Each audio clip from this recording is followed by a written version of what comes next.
আগামী এপ্রিল মাসে তামিলনাড়ুতে সর্বভারতীয় সিপিআইএম তাকে সামনে রেখে রাজ্য স্তরের সম্মেলন অনুষ্ঠিত হয়।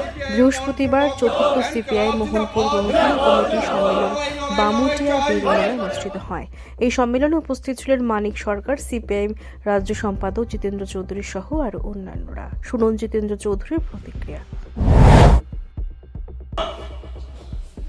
এখন ত্রিপুরা মথা এই সমস্ত নাটক করাচ্ছে তাদের দলের, এবং এই নাটকের পেছনে কারণটা কি?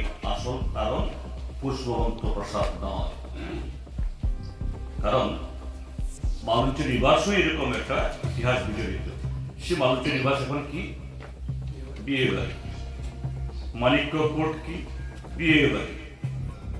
তারপর আরেকটা আছে এই যে আমাদের সোনারতরী গেস্ট হাউসের পাশে, এটাও বিয়ে বাড়ি। তাহলে পুষ্পবন্ত প্রসাদ সম্পর্কে যদি এত আপত্তি থাকে, তাহলে মালঞ্চ নিবাস, মানিক্য কোর্ট এগুলা নিয়েই তো আপত্তি থাকার কথা ছিল। সেখানে বিবেক বাঁধে না, এখানে গেল বিবেক বাঁধে।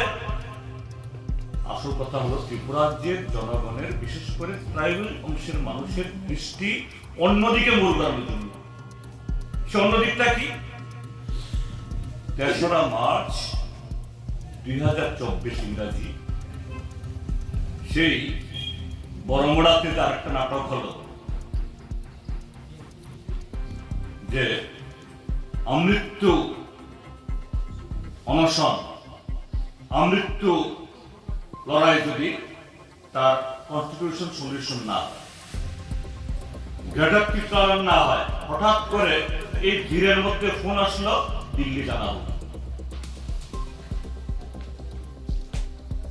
আগে থেকে কটা দিল্লি গেলে ৩রা মার্চ ২০২৪ অষ্টাদশ লোকসভা নির্বাচনের আগে দিল্লিতে চুক্তি হয়ে গেল। চুক্তিটা কি?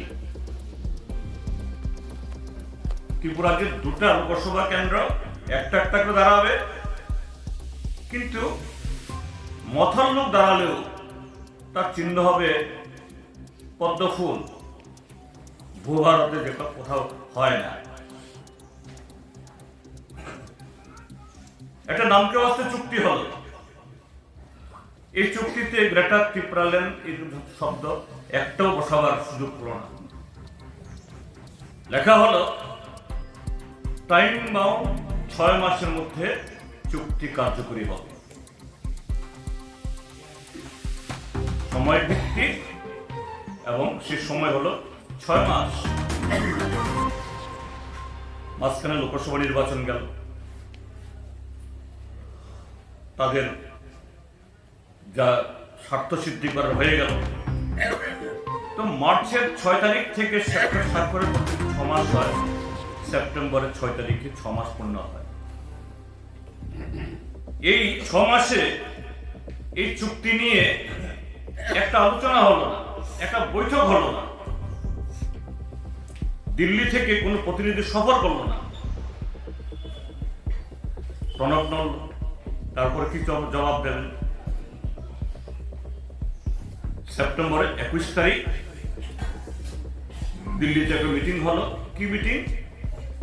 সে মিটিং একটা কমিটি করে দেওয়া হলো। এই কমিটি তো আগেও বহুবার হয়েছে, এনসি দেববর্মার সাথেও হাই পাওয়ার কমিটি হয়েছে। সেই কমিটি একটা মাইনস বের করে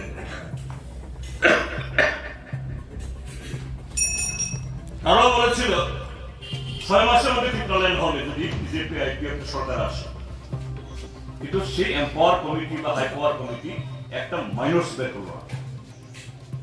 এটা 6 মাস হয়ে গেল। 21 সেপ্টেম্বর মিটিং হলো। এই সর্বশেষ একটা মিটিং হয়েছে গত 3 তারিখ, এই মাসের 3 তারিখ। এই 2-3 দিন হলো। পত্রিকাতে লেখা থাকবেন, একটি শব্দ নেই। ত্রিপুরা মথা পালাবার রাস্তা করছে। কিভাবে এই সরলমতি মহিলা ছাত্র, যাদেরকে নিয়ে 2021-এর এই খুমলুং, এই এডিসি নির্বাচনে খুমলুং দখল করেছে, 2023-এর বিধানসভা নির্বাচনে সেখানে ভোট ভাগাভাগি করিয়ে বিজেপিকে ক্ষমতা আসতে শুরু করে দিয়েছে, এখন আবার সেখানে চলে গেছে। কাজে অস্তিত্ব টিকিয়ে রাখার জন্য তার একটা ইস্যু দরকার, সেই ইস্যুটা হলো পশু অন্তঃপ্রসাদ, তার সাথে ঐতিহ্য, সংস্কৃতি, এগুলো কোনো বালাই নেই, কোনো সম্পর্ক নেই।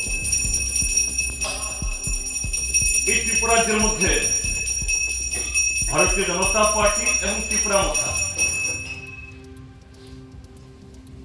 এডিসিপি ত্রিপুরা মথার 100% তাদের দখল।